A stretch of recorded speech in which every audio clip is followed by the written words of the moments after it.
अयोध्या में आगमन।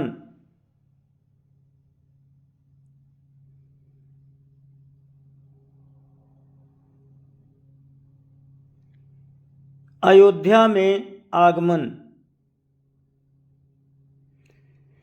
परशुराम के जाने के पश्चात पत्नियों सहित राजकुमारों, गुरु वशिष्ठ, अन्य ऋषियों, मुनियों, मंत्रियों तथा परिजनों के साथ महाराज दशरथ अयोध्या की ओर अग्रसर हुए।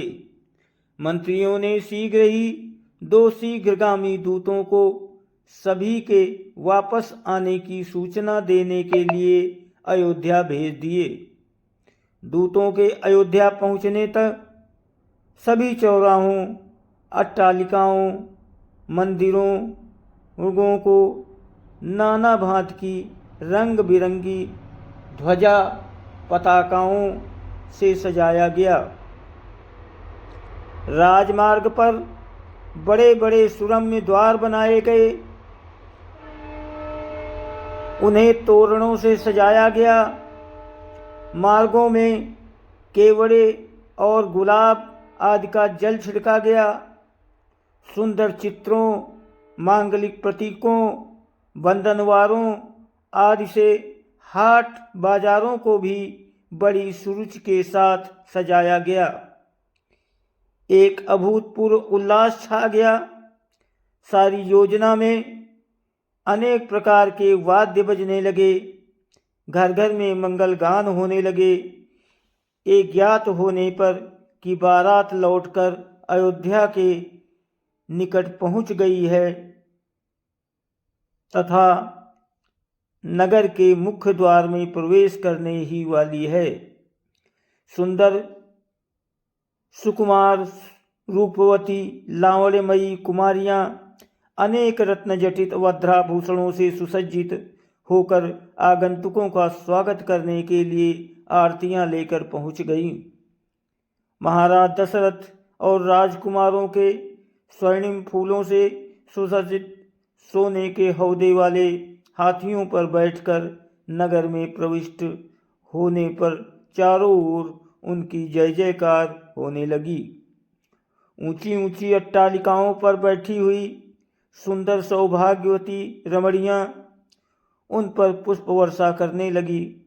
अयोध्या की नववधुओं सीता, उर्मिला, मांडवी और श्रुतकीर्ति को देखने के लिए अट्टालिकाओं की खिड़कियों, छज्जे और दर्शनोत्सुक युवतियों, सुकुमारियों से ही नहीं वरन प्रौढ़ाओं एवं वृद्धाओं से भी खचाखच भर गए।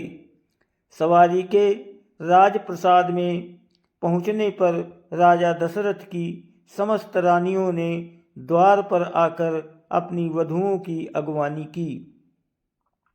महारानी कौसल्या, कैकेयी एवं सुमित्रा ने आगे बढ़कर बारी बारी से चारों वधुओं को अपने हृदय से लगाया और असंख्य हीरे मोती उन पर न्यौछावर किए और बांटे।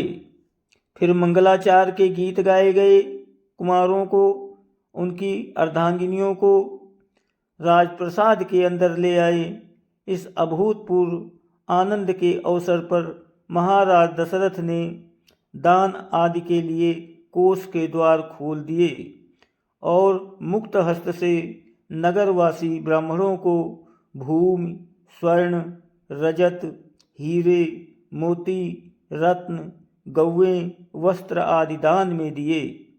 राजकुमारों को राजप्रसाद में रहते हुए कुछ दिन आनंद पूर्वक व्यतीत हो जाने पर महाराज दशरथ ने भरत को बुलाकर कहा, वत्स, तुम्हारे मामा युधाजित को आए हुए पर्याप्त समय हो गया है।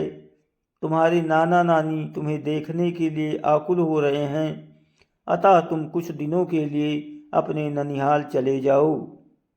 पिता के आदेशानुसार भरत और शत्रुघ्न ने अपनी माताओं तथा राम लक्ष्मण को से विदा लेकर अपने मामा युधाजित के साथ कैके देश के लिए प्रस्थान किया।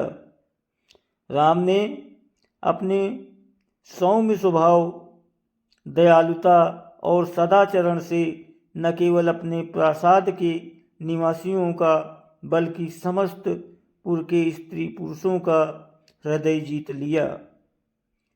वे सबकी आंखों के तारे थे और अत्यंत लोकप्रिय हो रहे थे। उनकी विनयशीलता, मंत्रीगण उनकी नियवासी, उनके शील सौजन्य और सेवकगण उनकी उदारता का बखान करते नहीं थकते थे। इधर सीता के मधुभाषी स्वभाव, सास ससुर की सेवा, पातिव्रत धर्म आदि सद्गुणों ने भी सभी लोगों के मन को मोह लिया। नगर निवासी राम और सीता की युगल जोड़ी को देखकर हर्षित होते थे, उनके प्रेम और सद्व्यवहार की चर्चा करते थे। दोस्तों, वीडियो को लाइक और सब्सक्राइब जरूर करें। आप सबकी बहुत मेहरबानी होगी। आप सभी को बहुत बहुत बहुत धन्यवाद।